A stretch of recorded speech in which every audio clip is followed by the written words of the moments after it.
Bueno, buenos días a todos. Hoy vamos a dar una clase muy importante dentro de lo que es la patología ginecológica, que es el tema de las hiperplasias como precursor y carcinomas endometrales. Primero vamos a definir qué es una hiperplasia endometral. Una hiperplasia endometral es una situación clínico-patológica que se produce por un estado de hiperestimulación estrogénica, es decir, una paciente que tiene mucha cantidad de estrógenos, en un endometrio susceptible, con alteraciones morfológicas y biológicas tanto de las glándulas como del estroma, que van a variar desde un estado exagerado fisiológico hasta el desarrollo de la atipía citológica, que es el verdadero precursor del carcinoma. ¿Qué significa esta definición? Bueno, que no toda paciente va a desarrollar ante una hiperestimulación estrogénica o una hiperplasia, sino que tiene que ser un endometrio susceptible, es decir, tiene que tener otros factores de riesgo que así lo condicionan. Aquí tenemos en esta microfotografía entonces cómo se vería en la foto superior un endometrio normal y debajo, a través de una histeroscopía, cómo se vería un endometrio patológico. ¿Por qué consulta una paciente que tiene una hiperplasia endometrial? Bueno, puede ser un hallazgo dentro de un estudio clínico de una ecografía, donde se ve un endometrio engrosado, pero en muchas ocasiones consulta porque tiene metrorragia. Metrorragia se define como pérdida de sangre por fuera del periodo menstrual. Y eso es un síntoma que preocupa muchísimo a las pacientes y en general es motivo de consulta. ¿Qué pasa con la clasificación de las hiperplasias endometrales? Bueno, desde hace varios años se crearon múltiples clasificaciones basadas principalmente en lo que se veía en el microscopio óptico, para ver si de esa manera se podía predecir cuál de estas hiperplasias iba a progresar y cuál de estas podía regresar o persistir en el tiempo. En el año 1994, la OMS planteó su clasificación en un intento de unificar la nomenclatura y entonces las dividieron en dos grandes grupos, las hiperplasias sin atipía citológica y las hiperplasias con atipía citológica. Y de acuerdo al grado de distorsión de la arquitectura, es decir, de la proporción de glándulas y estromas, las dividieron ambas en simples y complejas. Esto se basó principalmente en un trabajo muy antiguo del Dr. Kurman, donde 170 pacientes no tratadas y biopsiadas reiteradamente vieron cuál era el grado de progresión al carcinoma. De esa manera vieron que en las hiperplasias sin atipía citológica, tanto fueran simples como complejas, el grado de progresión variaba entre un 1 y un 3%. En cambio, cuando había atipía citológica, incluso cuando la hiperplasia era compleja, se llegaba hasta un 29% de progresión a carcinoma. Posteriormente se vio que en realidad lo más importante es la presencia de atipía citológica más que el grado de complejidad de la arquitectura glandular en relación con el estroma. Es por eso que en el año 2004 y luego en el año 2014, que es la última clasificación de la OMS, las hiperplasias se dividen simplemente en hiperplasias, o si quieren hiperplasias sin atipía, e hiperplasias con atipía, y como sinónimo, neoplasia intraepitelial endometral. Un poco desde el punto de vista académico y para que ustedes entiendan, y porque quizás lo tengan en algunos libros todavía de esa manera, se las voy a ir mostrando desde el punto de vista histológico, que era la hiperplasia simple, obviamente sin atipía citológica, hasta llegar a la hiperplasia con atipía. En la hiperplasia simple sin atipía citológica hay un aumento del estroma citógeno con abundantes mitosis, es el estroma que rodea las glándulas. A su vez hay un crecimiento desmedido de las glándulas que pierde la perpendicularidad respecto al epitelio superficial. El estroma interpuesto disminuye, pero el epitelio, si uno lo mira, es similar al de las glándulas proliferativas. Aquí tienen estas tres microfotografías y vean en la superior, tienen el epitelio superficial y las glándulas, en vez de crecer en forma perpendicular, se distorsionan, crecen hacia los costados y se dilatan porque ya no caben, las glándulas son tantas que no caben en esa cantidad de estroma. Se distorsionan, se juntan, pero si uno las mira detalladamente en la foto inferior izquierda, son epitelios similares al endometrio proliferativo, es decir, que sería una exageración de un estado normal. En ocasiones, estas glándulas pueden tornarse quísticas, por eso en algunas clasificaciones más antiguas todavía se llamaba hiperplasias glándulo-quísticas. Cuando la proliferación era más estrecha, más compleja, pero todavía sin atipía citológica, la cantidad de estroma interpuesto era mínimo, comienza a aparecer lo que llama el fenómeno back-to-back o espalda con espalda, de glandulitas pegadas una a la otra, hay máxima distorsión de la arquitectura, hay muchas mitosis, pero nuevamente la citología de esas glándulas es similar al endometrio proliferativo. Aquí la tienen entonces y pueden comparar con las fotografías anteriores, como las glándulas están muy pegaditas, prácticamente sin estroma interpuesto. Fíjense en la fotografía derecha inferior hay mucha cantidad de mitosis, pero cuando vemos en la inferior izquierda, vemos que el epitelio es idéntico al epitelio del endometrio proliferativo. Este es una hiperplasia sin atipía, hiperplasia compleja sin atipía de la antigua clasificación. Y pasamos al verdadero precursor del carcinoma, que es la hiperplasia atípica o hiperplasia con atipía. La arquitectura de estas lesiones es siempre el de una hiperplasia compleja, es decir, que son glándulas muy pegaditas entre sí. La atipía de una célula la dan las alteraciones del núcleo. El citoplasma es un acompañante. Y hay cambios nucleares específicos, como que los núcleos son más voluminosos que los núcleos de las células normales, la membrana nuclear es irregular, la cromatina es clara, hay nucleolos prominentes, incluso hay macronucleolos, pérdida de la polaridad, hay estratificación de los núcleos, y el citoplasma que acompaña estas proliferaciones suele ser abundante y eosinófilo, es decir, marcadamente rosadito, con lo cual cuando uno está mirando el microscopio se detiene y estudia a ver cómo están los núcleos. Aquí tienen entonces dos microfotografías de hiperplasia con atipía citológica. Observen la parte más eosinófila o rosadita del preparado, es donde está la hiperplasia con atipía citológica. Miren en la foto de la derecha, tenemos un foco de hiperplasia con atipía en la parte superior e hiperplasia sin atipía en la parte inferior. Miren el tipo de epitelio de la glándula que está en el medio, es similar al epitelio del endometrio proliferativo. En cambio, en las glándulas superiores, los núcleos son redondeados, están estratificados y tienen nucleolos muy prominentes. Acompañando los distintos tipos de hiperplasia y carcinomas, aparecen algunos cambios epiteliales que se denominan metaplasia. Recuerden que metaplasia es el cambio de un epitelio maduro por otro epitelio maduro. Son alteraciones de la diferenciación que pueden acompañar procesos benignos, hiperplásicos e incluso carcinomas. Y pueden ser intraglandulares o del epitelio superficial. Fíjense aquí en esta fotografía el porcentaje de asociación de carcinomas e hiperplasias con las distintas metaplasias endometrales. Metaplasia ciliada, eosinófila, metaplasia escamosa, metaplasia mucinosa, tipo Hoffney o en tachuela.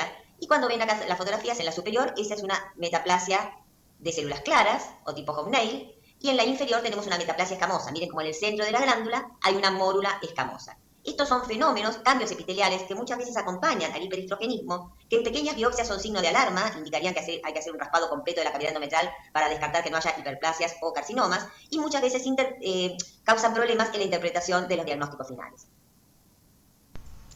Ahora bien, ¿cuándo pasamos de una hiperplasia con atipía a ya tener un adenocarcinoma bien diferenciado o grado 1? Hay criterios que son muy importantes para identificar la invasión del estroma. Estos son glándulas irregulares inmersas en un estroma fibroide, es decir, un estroma desmoplásico. Hay un crecimiento de las glándulas confluentes sin estroma interpuesto, pero creando una patente cribriforme. Es como si adentro de la glandulita se formaran otras glandulitas. Y también un crecimiento papilar extensivo. Esta alteración histológica debe medir 2 milímetros o más, si no, continúa siendo una hiperplasia con atipía. El crecimiento modular escamoso extensivo solo tiene valor si se asocia a una respuesta desmoplásica o a una patente glandular confluente. Esto de diferenciar uno de otro es muy importante en pacientes jóvenes con deseos de fertilidad, que pueden ser tratadas con tratamientos hormonales sin llegar a la cirugía. Aquí tenemos entonces este foco que medía más de 2 milímetros en una paciente de 35 años con deseos de fertilidad. Fíjense que las glándulas están rodeadas por esta empalizada más densa que es la reacción desmoplásica. Estas glándulas están infiltrando el estroma. Miren cómo adentro de las glándulas se generan otras glándulas más chiquitas. Esta es la patente cribriforme. Hay sectores aquí en la parte superior donde no hay estroma interpuesto y las glándulas parecen rotas. Este es un foco de invasión estromal mayor de 2 milímetros, así que ya calificaba como un adenocarcinoma grado 1.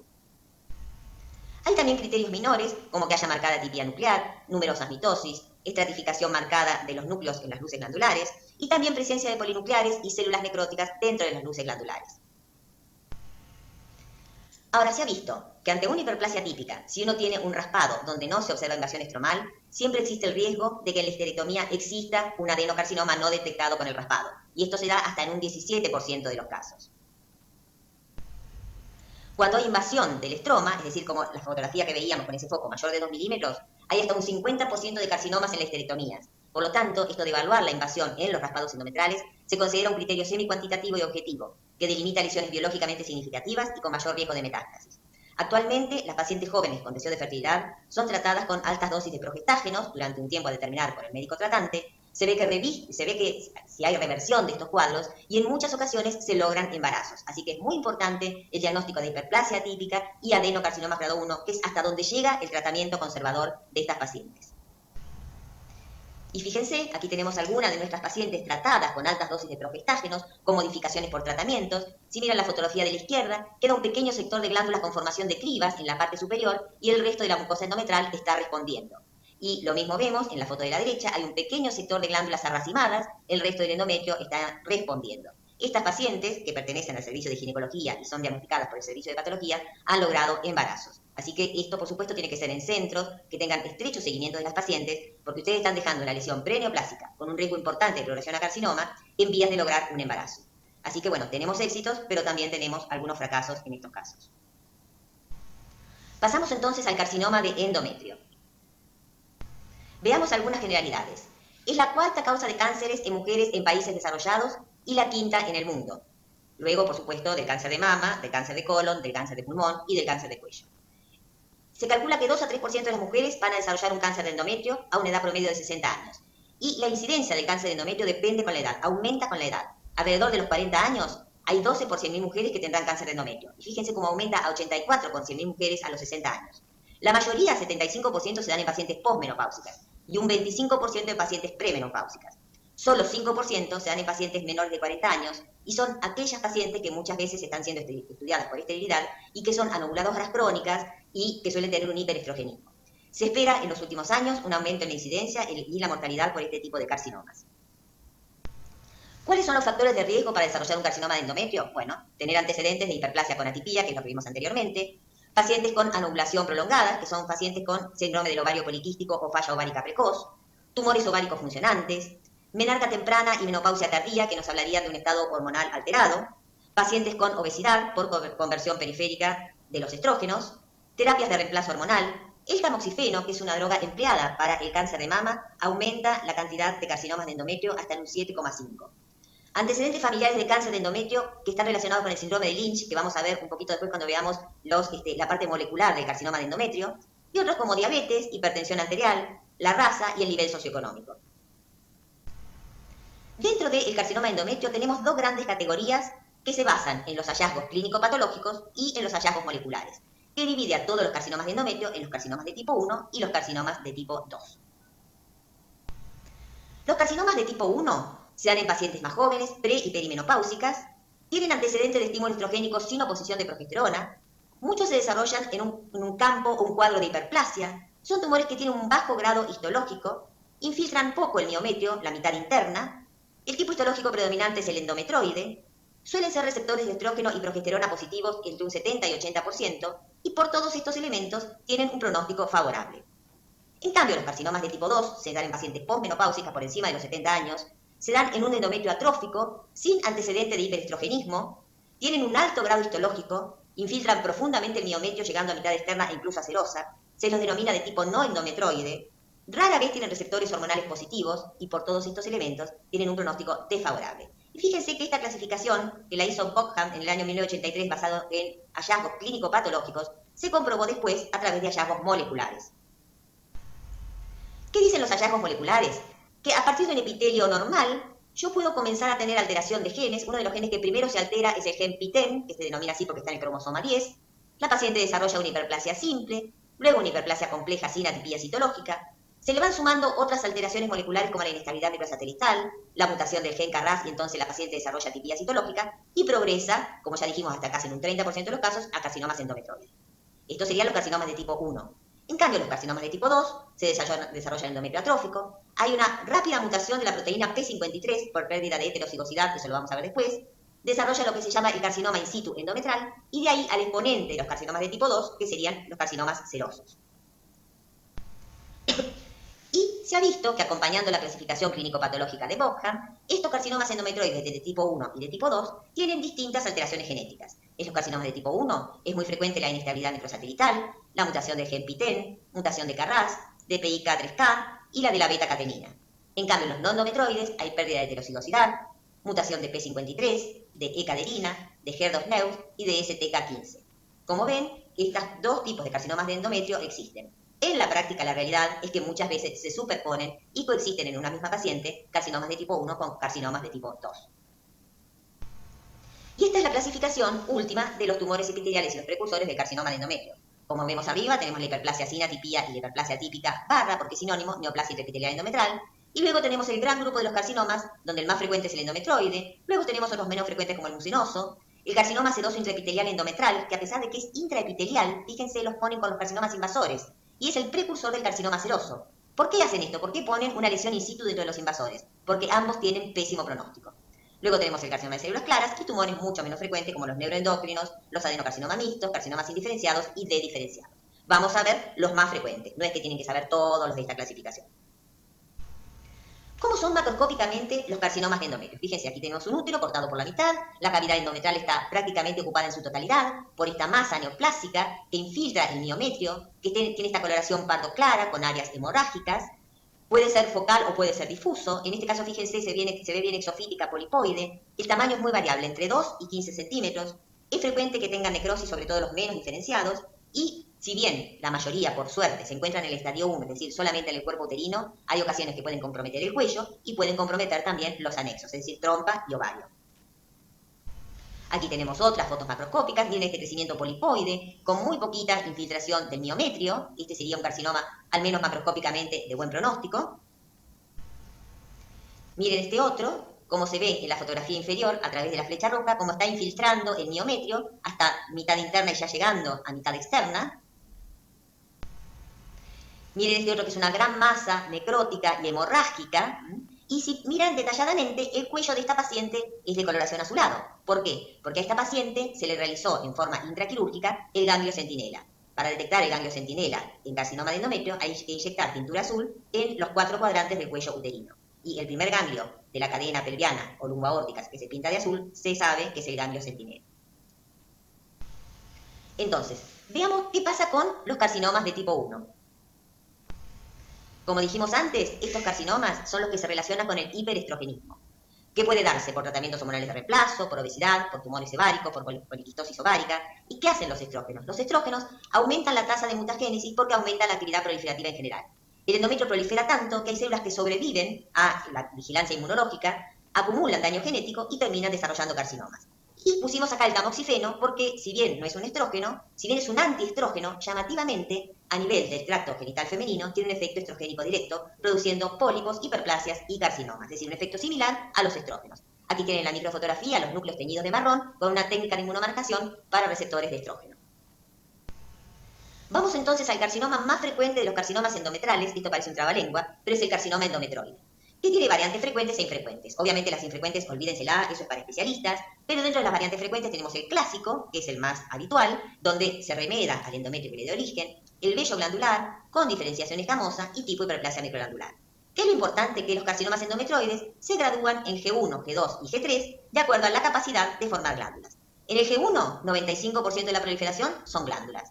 En el G2, si quieren para hacerlo más fácil, mitad y mitad, 50 y 50. Y en el G3, más del 50% de la proliferación tiene un patrón sólido.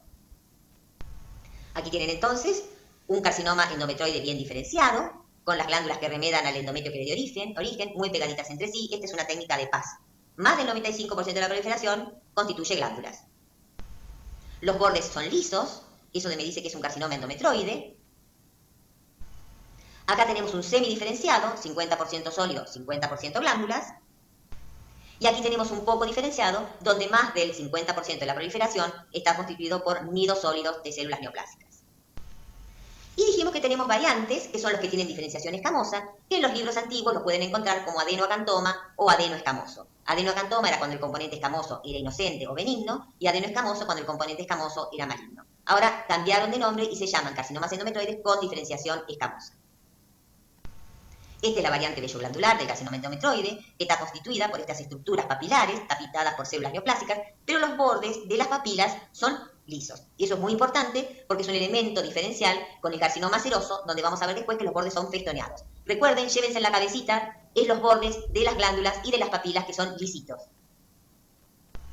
Aquí lo tienen a mayor aumento, miren las estructuras papilares que tienen un eje conectivo vascular en el centro, y el borde de estas proliferaciones es liso. Esta es otra variante, que es el carcinoma secretor. Y pasamos a ver entonces los carcinomas de tipo 2, que tienen mal pronóstico.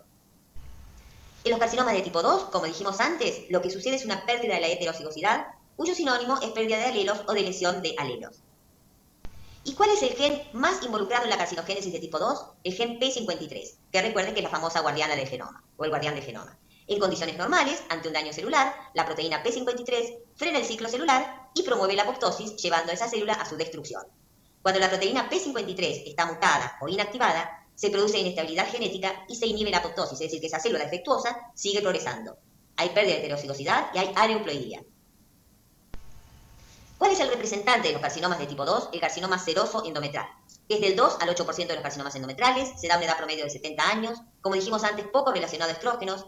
Algunas se detectan por Papa Nicolau anormal porque desprenden células atípicas que se encuentran en el extendido citológico, o a veces porque hay cuerpos de samoma, que son unas concreciones calcáreas pequeñitas, que suelen ser muy frecuentes en este tipo de carcinoma.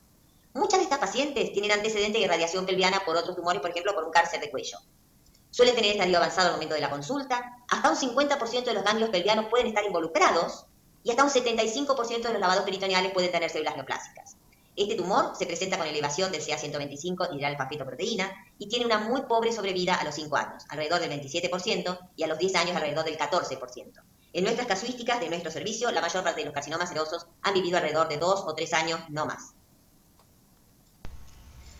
Desde el punto de vista macroscópico, suelen presentarse en úteros pequeños y atróficos, recuerden que se dan en pacientes por encima de los 70 años, pero con infiltración miometral profunda, y este tumor tiene una característica, muy frecuentemente tiene compromiso multifocal de cuello, de anexos y del peritoneo, y no importa que sea un carcinoma in situ, como vimos antes en la clasificación, o ya un carcinoma seroso invasor, ambos tienen pésimo pronóstico. ¿Qué es lo que vemos desde el punto de vista anatomopatológico? Y acá ya pueden estar viendo las papilitas y recordando lo que les dije anteriormente. Miren los bordes de esta papila, son festoneaditos, de todas ellas, no son lisos. Tiene una patente papilar compleja, con ejes conectivos vasculares finos o sin ejes, a veces son papilitas epiteliales puras. Tienen un alto grado nuclear, con marcada hipercromasia, macronucleolos y numerosas mitosis. Tiene este aspecto hobnail o en tachuela y hace que los espacios glandulares, en vez de tener bordes lisos, sean irregulares. Frecuentemente tienen cuerpos de samoma, un tercio se asocian a carcinoma de células claras y pueden asociarse también con carcinomas de bajo grado. Recordad siempre que pueden tener asociación multifocal de cuello, trompa e inclusive de ovario, y que este tumor tiene en un 90% mutación de la proteína P53. Miren otra microfotografía, este aspecto papilar, festoneado, dejan de ser las papilas lisas, miren cómo los núcleos salen hacia afuera de la papila, dando un aspecto hobnail o en tachuela, el núcleo parece estar prendidito de un hilito al eje conectivo vascular, o son papilas epiteliales puras. Los núcleos son muy hipercromáticos y tienen nucleolos prominentes, son tumores de muy alto grado. Y aquí tienen los cuerpos de samoma, que son estas concreciones calcáreas, fuertemente eosinófilas, que a veces se encuentran en los Papa Nicolau. Y miren cómo aparecen en forma subrepticia celulitas neoplásicas infiltrando el miometrio. Aquí tienen acompañando carcinoma seroso in situ, de cuello en la foto superior y de trompa en la foto inferior. Y aquí una expresión de proteína P53 que es nuclear en más del 90% de la proliferación. Pasamos a otro de los carcinomas de mal pronóstico, que es el carcinoma de células claras. No se hagan problema porque más que estos tres no vamos a describir y son los tres que sí o sí tienen que saber perfectamente. Endometroide, seroso, células claras. Esta se da también en pacientes añosas, edad promedio 67 años. Para llamarlo así debe haber un más de 50% de la proliferación con células claras. Tiene distintos patrones arquitecturales, sólido, glandular, papilar y tubuloquístico. Se llama así, de células claras, porque está compuesto por células grandes, con un amplio citoplasma muy rico en glucógeno, a veces eosinófilo o finamente granular. Tiene también núcleos muy similares al seroso, núcleos pleomórficos hipercromáticos, y también adopta un aspecto de tachuela o hobnail. Hay marcada hialinosis del estroma y de los ejes de las papilas, que es un elemento que a nosotros nos sirve para hacer el diagnóstico de este tipo de tumores, y existirían dos categorías. Un subtipo poco agresivo, que se relaciona o está asociado al carcinoma endometroide de alto grado, y el que se asocia al carcinoma seroso. Pero en general son carcinomas de mal pronóstico. Y aquí vemos una microfotografía, aquí tenemos nidos sólidos y glándulas de estas células con los citoplasmas amplios y claros y con marcado pleomorfismo nuclear. Aquí las tienen a mayor aumento, las células con citoplasma amplio y claro, finamente granular, los núcleos con nucleolos prominentes, y allí lo que les decía antes, de los ejes conectivos vasculares hialinizados, que a nosotros nos sirve mucho como elemento diagnóstico para diferenciarlo del carcinoma seroso. De todas maneras, ambos son carcinomas de alto grado y de mal pronóstico. Pasamos entonces a cuáles son los factores pronósticos del carcinoma de endometrio, que es una parte muy importante de esta clase. Tenemos los obligatorios, que son aquellos que sí o sí deben figurar en un buen informe de anatomía patológica, y tenemos otros que son los opcionales, que son los receptores hormonales, los distintos oncogenes y la prohibida. Dentro de los obligatorios, tamaño tumoral y localización, la profundidad de infiltración miometral, el compromiso de la serosa, que cuando el tumor infiltra la serosa ya eleva a una categoría de estadio 3, la invasión del cuello, que hace que pasemos de un estadio 1 a un estadio 2, los distintos tipos histológicos, que es lo que estamos viendo hasta ahora, o sea, si son endometroides, serosos, sea tipo 1 o tipo 2. El grado histológico, que se saca con la arquitectura, la atipía nuclear y la cantidad de mitosis. G, Gn de nuclear y Gm de mitosis. La presencia o ausencia de invasión vascular, eso es muy importante. Las metástasis ganglionares, que son un factor pronóstico independiente. La presencia de hiperplasia o atrofia endometrial acompañante, que nos puede orientar si es un carcinoma de tipo 1 o de tipo 2. El compromiso de los anexos, es decir, trompa y ovario. Y el líquido peritoneal, si es positivo o es negativo. Todos estos elementos, la mayoría de los elementos obligatorios, son los que conforman la estadificación. Y el estadio sigue siendo el factor pronóstico más importante en general de todos los cánceres humanos. Pero bueno, en este caso del cáncer de endometrio. Fíjense, el estadio tumoral debe figurar siempre al final de todos los informes de anatomía patológica. Es un importante factor pronóstico, se puede utilizar la FIGO o el TNM. La FIGO es el más utilizado en general por los ginecólogos. Es provisional lo que uno escribe en la anatomía patológica, porque el estadio final surge en conjunto con los hallazgos clínicos y radiológicos. Y hay localizaciones que no figuran en la FIGO, pero que pueden completarse con lo de TNF. Esta es la clasificación de los estadios FIGO, que lo más importante que tienen que saber que es el estadio 1, que es el más frecuente, es el que está en el cuerpo. El estadio 2 es el que está en el cuello. Y el estadio 3 es cuando ya se expande fuera del útero, y la única consideración del estadio 3 es que ahora se incluye la infiltración de la serosa. La infiltración miometral, como dijimos antes, es un factor pronóstico importantísimo. Cuando uno evalúa un cáncer de endometrio, se fija si el tumor está en la mucosa, si infiltra la mitad interna del miometrio, o si pasa la mitad interna y llega a la mitad externa o hasta la serosa. Y fíjense que acá se divide el estadio 1 en 1A, que es ausencia o invasión de la mitad interna miometral, y el estadio 1B, donde va más allá de la mitad del miometrio. Miren, en la foto superior tenemos un adenocarcinoma que está solo en la mucosa, y en la foto inferior una infiltración superficial del miometrio. Es decir, que estas dos serían un estadio 1A. Siempre hay que medir el porcentaje de la invasión en relación al espesor de toda la pared miometral. Si es muy dificultoso, se utiliza un plexo venoso, un plexo vascular que pasa por la mitad del miometrio, que se denomina el plexo arcuato. Y siempre se debe medir la distancia del tumor hacia la serosa. Miren entonces, aquí tenemos una macrofotografía donde tenemos el tamaño tumoral en relación al espesor miometral, que es la barra amarilla. Esto de la infiltración miometral es muy importante. Esta es una serie antigua, pero fíjense cómo va disminuyendo la sobrevida a los 5 años a medida que la infiltración miometral es más profunda. En los carcinomas in situ, o sea que están en la mucosa o en la mitad interna, la sobrevida es excelente, llega casi a un 88 o un 90%. Cuando infiltra la mitad externa, 63%, y cuando compromete la serosa, la mitad de la sobrevida, 46%. Por eso es un elemento sumamente importante, no solo para evaluar el comportamiento biológico, sino porque en el momento de la cirugía, el ginecólogo nos llama y nosotros los patólogos decimos hasta dónde está infiltrado el miometrio. Y de acuerdo a eso, realiza o no realiza una cirugía más amplia que incluya linfadenectomía pelviana y lumboaórtica. Aquí tenemos entonces un adenocarcinoma que está en un pólipo endometral. Excelente pronóstico, de tipo endometroide, por supuesto. Aquí un carcinoma que está en la mucosa endometral, no ha infiltrado todavía el miometrio. Aquí miren esta pieza macroscópica, tenemos un tumor que ya se ve como infiltra la mitad interna miometral, no llega hasta la mitad del miometrio, respeta la serosa y por lo que se ve la trompa y el ovario están conservados. Y también está conservado, al menos macroscópicamente, el cuello uterino. Aquí tenemos un carcinoma que es difícil de evaluar la infiltración miometral porque tiene miomas. Esta paciente tiene asociado leiomiomas en el espesor del miometrio, que son proliferaciones musculares benignas. Entonces, siempre se considera el mioma para medir el espesor de la pared miometral. Miren que es un tumor con mucha necrosis y hemorragia. Y este ya es un carcinoma, es un estadio 3, porque ha infiltrado y roto la serosa endometral. Esto indica muy mal pronóstico. Y obviamente una cirugía mucho más amplia. Y miren este caso de un carcinoma seroso, donde macroscópicamente parecía infiltrar solamente la mitad interna, sin embargo acá hay cuerpos de samoma y células sueltas en la serosa, es decir, acá hay infiltración de la serosa del cuerpo uterino.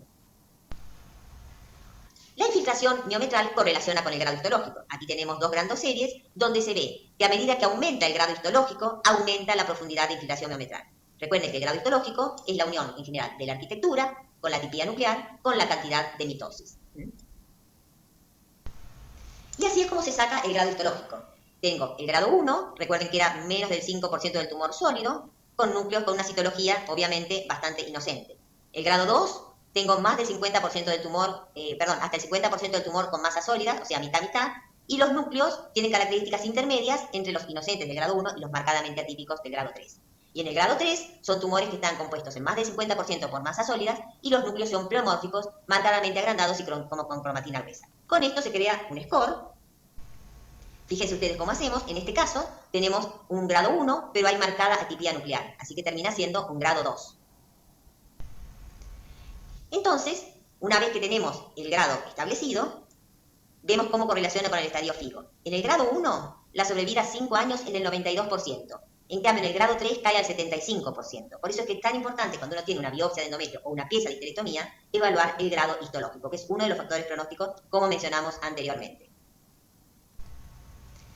¿Qué pasa con el compromiso del cuello uterino? Que es lo que nos pasa de un estadio 1 a un estadio 2. Fíjense que disminuye notablemente la sobrevida a 5 años. En los pacientes con estadio 1, es decir, cuando están solamente en el cuerpo uterino, la sobrevida a 5 años es de 75% versus un 52% a cuando hay compromiso del cuello uterino. Y el carcinoma tiene que involucrar no solo la mucosa del cuello uterino, sino también el estroma miocervical. Eso es lo que define el estadio 2. Y aquí tienen una fotografía macroscópica de un cáncer de endometrio que se ha propagado macroscópicamente al cuello uterino. Si está comprometido sobre el epitelio, no cambia el estadio. Debe estar, obviamente hay que informarlo, pero lo que importa es la infiltración del estroma miocervical. Siempre hay que consignar los márgenes, es decir, si el cirujano pasó por cuello sano o pasó por tumor. Y estas pacientes no solo tienen peor sobrevida, sino que tienen mayor cantidad de recurrencias, es decir, de recidivas, en la cúpula vaginal. Otro factor pronóstico sumamente importante es la invasión vascular en relación a las metástasis ganglionares. Aquí tienen entonces un vaso con una embolia en su interior y en la foto de la derecha un ganglio con metástasis. La invasión vascular o linfática es sumamente importante, se asocia con tumores de alto grado, con infiltración miometral profunda, se asocia con metástasis en ganglios linfáticos, es decir, si yo tengo embolias neoplásicas, hay de esperar que seguramente la paciente tenga metástasis ganglionares. Suelen tener también líquido peritoneal positivo, suelen ser tumores aneuploides y se relacionan con estadios avanzados. Fíjense, en el estadio 1 hay entre un 4 y un 16% de embolias y en los estadios 2 a 4 hasta un 50% de embolias neoplásicas. Como vemos acá, en la fotografía de la derecha es una embolia en un vaso linfático. Siempre que tenemos una invasión vascular, uno tiene que decir si hay o si no hay embolias neoplásicas. Eso debe figurar en el informe. ¿Dónde está la embolia? ¿Cercana a la mucosa o próxima a la serosa? Siempre hay que cuantificarla, si es menos de 3 vasos o es más de 3 vasos, porque a mayor cantidad de vasos se predice la cantidad de metástasis ganglionares y también las recurrencias. Las metástasis ganglionares, como dijimos antes, son un factor pronóstico independiente en casi todos los tumores humanos, pero también, por supuesto, en el carcinoma de endometrio, y cuando hay metástasis ganglionares es signo de mal pronóstico. ¿Cuáles son los ganglios que se extirpan en una cirugía de endometrio? Los pelvianos, que corresponden al estadio 13-1, o los lumboaórticos, que están pegaditos a la aórtica, en el C2, están pegaditos a la aorta. Y la linfadenectomía puede ser tradicional o puede ser a partir de un ganglio centinela. Fíjese la importancia de las metástasis ganglionares. A pesar de todos los cuidados, se ve que hay un tercio de pacientes que tienen ganglios pelvianos positivos que van a tener ganglios aórticos positivos. Es decir, si los pelvianos son positivos, yo tengo que extirpar también los aórticos. Con ganglios aórticos negativos, la sobrevida a 5 años es del 85%, pero con ganglios aórticos positivos, la sobrevida es 36%. Se supone que si el terreno linfático está conservado, las metástasis son primero en el terreno pelviano y posteriormente en el terreno lumboaórtico. Y también correlaciona con las recurrencias. Con ganglios linfáticos positivos hay un 47% de recurrencias y con ganglios linfáticos negativos un 8%. Obviamente, cuando hay ganglios linfáticos positivos, empeora notablemente el pronóstico y se requiere tratamientos ayudantes, ya sea radioterapia o quimioterapia.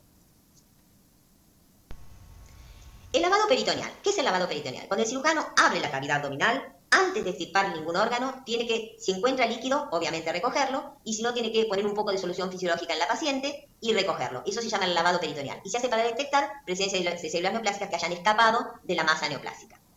Antes se lo consideraba un factor de estadificación independiente, se consideraba un estadio 3, pero ahora se ha visto que si solamente hay lavado peritoneal positivo, se consigna pero no cambia el estadio. Obviamente, que haya infiltración, que haya lavado peritoneal positivo, va a aumentar a medida que aumenta el estadio de la paciente. Si yo tengo perforación de la serosa, probablemente tenga un 68% de líquido peritoneal positivo. Y si tengo ganglios o algún órgano pelviano comprometido, seguramente el líquido también sea positivo. En forma aislada no modifica el estadio, pero es un factor de riesgo que siempre debe informarse y la paciente va a requerir quimioterapia. El compromiso de los anexos siempre es trompa y ovario. Miren qué interesante, aquí tenemos un carcinoma de endometrio que infiltraba muy poco el miometrio, pero llamativamente, esto que vemos abierto acá al costado es la trompa, que tenía compromiso neoplásico. En este caso, lo más importante que uno tiene que diferenciar es si son dos tumores, uno de trompa y uno de endometrio, o si es metástasis uno de otro, que no siempre es fácil. Hay que describir si el compromiso es de la superficie del órgano, si infiltra el parénquima, ya sea del ovario o la pared tubaria, si es de trompa y ovario o de uno de los dos solamente, o si compromete el ligamento ancho, que es donde está suspendido el anexo. Y es un factor pronóstico también sumamente importante que eleva el estadio, es un estadio 3A. Y tenemos los factores pronósticos moleculares. Los factores pronósticos moleculares han adquirido una alta relevancia en los últimos tiempos porque tienen mucho que ver con los tratamientos que se les hace posteriormente a las pacientes. Uno de ellos es la haploidía, que ya prácticamente no se lleva a cabo excepto en protocolos de investigación, los receptores hormonales, el BCL2 y otros marcadores de apoptosis, marcadores de proliferación como el Ki67, genes supresores de tumores y oncogenes que son los que más se ha desarrollado en el último tiempo, y también los factores de angiogénesis y factor endotelial de crecimiento vascular. Los receptores hormonales frecuentemente son positivos como vimos en los carcinomas de tipo 1. Es raro encontrar receptores hormonales positivos en los carcinomas de tipo 2. Se correlacionan con estadios figos iniciales, con bajo grado histológico y con mejor sobrevida. Hay controversia si efectuar solamente estrógeno o estrógeno y progesterona, que en la práctica lo que se hace es la determinación de ambos. Las terapias dependerían más de las isoformas, de los distintos receptores, por eso se están estudiando distintas isoformas, y es un marcador pronóstico de potencial utilidad que suele emplearse en general cuando hay recidivas. Y lo que ha adquirido mucha relevancia, como ya les dije en los últimos tiempos, son los genes supresores de tumores y los oncogenes, como la inestabilidad microsatelital, que es el primero que tienen acá, el PITEN, el PIK3K, B53, HER2, KRAS, Aridonoa y P16. Vamos a ver algunos. Aquí tenemos, por ejemplo, una determinación de P16 que marca fuertemente las células neoplásicas con un carcinoma de alto grado. PITEN. ¿Qué es el PITEN? El PITEN es un gen supresor de tumores, como ya dijimos, se localiza en el cromosoma 10 y su función en condiciones normales es suprimir la división celular y facilitar la apoptosis. Se encuentra mutado en los tres casos, en los tres grados de carcinomas endometroides y también en las hiperplasias con y sin atipía citológica. Lo importante es que la inactivación del gen PITEN es el defecto genético más común en los carcinomas endometrales y acompaña casi siempre los carcinomas de tipo 1, es decir, los carcinomas endometroides, casi en un 83%. Suele asociarse con otra alteración genética que es la inestabilidad microsatelital, y se ha visto que los carcinomas endometroides con PITEN mutado que se dan en pacientes jóvenes son en general de bajo grado histológico y pronóstico favorable. Cuando el PITEN no está mutado, se ven carcinomas avanzados y tendría mejor respuesta a la quimioterapia. Y fíjense qué curioso, en la fotografía, cuando uno habla de PITEN mutado es cuando la glándula no es marrón, es decir, perdió la expresión del gen. La glándula normal es la que sigue siendo totalmente marrón. La otra glándula, las que se ven claritas, esa es la que han perdido el gen, lo tiene mutado. Es decir, que acá no está funcionando el gen PITEN. La inestabilidad microsatelital es algo muy estudiado en los últimos tiempos. Se está haciendo mucho énfasis en todo lo que es la oncología, en la detección de los cánceres familiares para prevenirlos. Uno de los genes que se estudia es los genes del MMR, que se denomina Mismatch Repair, o genes reparadores del ADN. Estos genes reparan los errores de replicación del ADN, inhiben la recombinación de secuencias idénticas, participan en la respuesta del ADN dañado y codifican 9 proteínas, que son difíciles de decir, pero que son las que se detectan por técnicas de inmunomarcación. Nuevamente aquí, las que son claritas son las que han perdido la función de estos genes que reparan el ADN. Cuando estos genes reparadores del ADN están alterados, se crea un fenotipo que se denomina inestabilidad microsatelital. ¿Cuál es la importancia de la inestabilidad microsatelital? Que es una alteración genética que acompaña a un síndrome llamado síndrome de Lynch. El síndrome de Lynch es el cáncer de colon no relacionado a poliposis hereditario. El síndrome de Lynch son pacientes que tienen cáncer de colon, pero que tienen también cáncer de endometrio. Es decir, si yo tengo un paciente joven con cáncer de colon, voy a prevenirlo del endometrio y viceversa, y además voy a estudiar todos sus familiares directos. Por eso es tan importante detectarlo.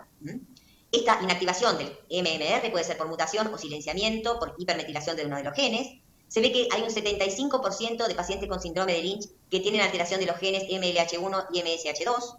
Y estos cánceres familiares tienen algunos hallazgos histológicos que nos obligan a nosotros a pensar que este paciente puede tener un síndrome de Lynch. De hecho, actualmente, toda paciente con cáncer de endometrio, especialmente si es joven, hay que hacer detección molecular de inestabilidad microsatelital para detectar los carcinomas familiares. Cuando no son familiares se denominan esporádicos y en un 30% pueden tener inestabilidad también microsatelital. Y esto de la inestabilidad microsatelital se ve también en las hiperplasias atípicas que acompañan a carcinoma. Es decir, predeciría que hiperplasias atípicas van a progresar seguramente a carcinomas.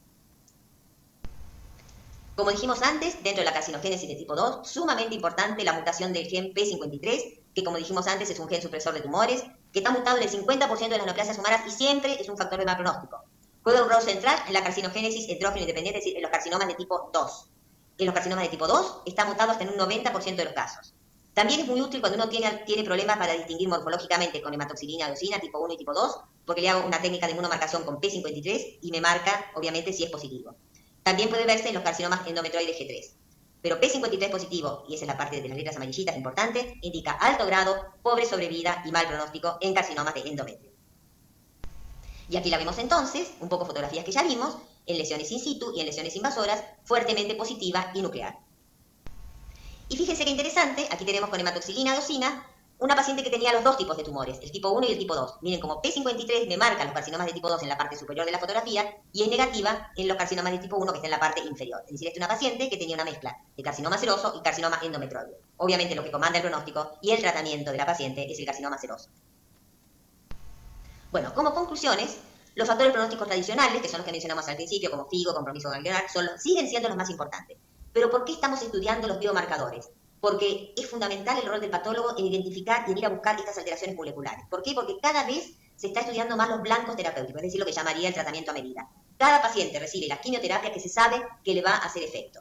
Y esto en el tiempo sigue desarrollándose, ya hay técnicas de microarray y microRN que identifican los blancos o los genes específicos de cada tumor y la resistencia, es decir, no darle quimioterapia a un paciente que no le va a hacer efecto, no solo por el costo económico, sino por el costo corporal que le produce una quimioterapia, no es gratis, el paciente sufre con la quimioterapia, así que es muy importante darle al paciente lo que el paciente necesite. Y bueno, yo sé que es una clase un poquito compleja, pero recuerden, esta frase me gusta mucho, se aplica a muchas partes de la medicina, que la imaginación es más importante que el conocimiento. Todo lo que ustedes puedan imaginar es lo que se puede lograr. Bueno, buenos días, buenas tardes, buenas noches o lo que sea cuando estén escuchando esta clase.